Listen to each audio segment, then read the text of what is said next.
Morning and good Shabbos. In this week's Torah portion, God addresses Moshe Rabbeinu. Go and tell the Jewish people the time of your redemption has come.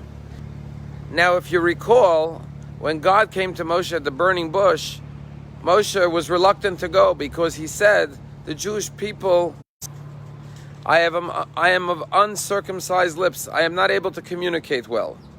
However, in this week's parsha, God sends Moshe to the Jewish people, and it says, V'lo shamu el Moshe. Indeed, the Jewish people did not listen to Moshe, and they did not hear his message of redemption. Why? Mikotze ruach ume'avoda kasha. Because of their broken spirit and their harsh labor. In other words, Moshe Rabbeinu was right. The Jewish people would not listen to him. But for the wrong reason. Moshe thought they wouldn't listen because he's not able to communicate well. He has uncircumcised lips. He has a speech impediment. But in reality, the reason they were not able to hear his message of freedom had nothing to do with his orating skills, but had everything to do with the fact that they were physically, their spirit was broken due to the harsh labor. And what the Torah is teaching us here is a very important lesson. And the lesson is that before you could address someone's spiritual needs, you first have to address their physical needs. If a person is in a state of oppression, of physical illness or hunger, how can they be receptive to a higher spiritual message? And therefore the Jewish people were not in a state of mind to be able to receive the utopian message of Moshe Rabbeinu that they were going to go free.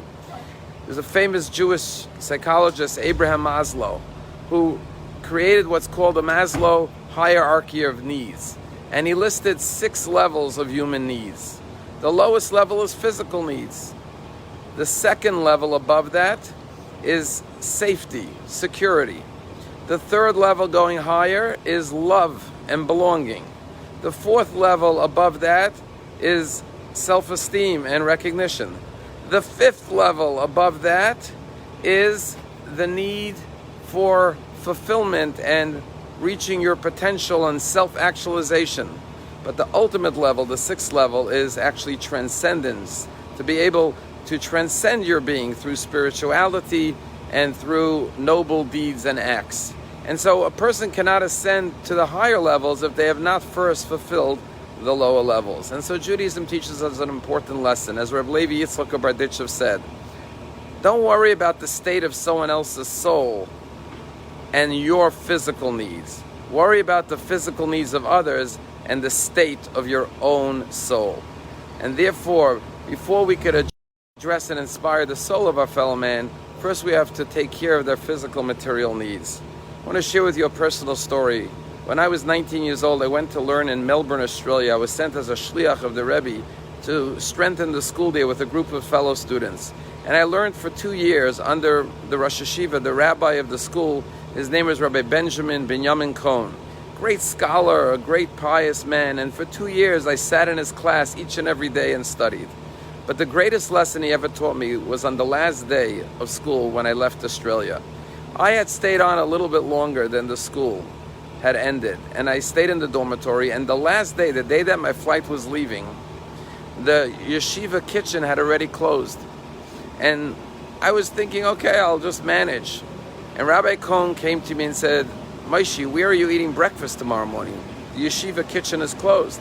I said, I don't know, I'll find something. He said, please come to my house for breakfast. I had never been to the rabbi's home. It was a big honor to go to his house. I came to his house, he was the only one there.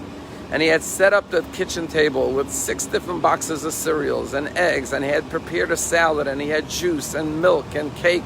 He gave me a royal breakfast. And then he sat with me, didn't eat because he had already eaten earlier, and spoke to me throughout the meal, offering me more of this and more of that. And that was my parting memory as I left Melbourne, Australia, and headed back home to Brooklyn. That this great man who I had studied so much Torah from over 2 years, the last lesson and the most important lesson he taught me was that we have to care for the physical, material needs of our fellow man. And that is perhaps the most essential message of all. Think about the needs of others, not just their spiritual needs, but first take care of their most basic human needs. Shabbat Shalom.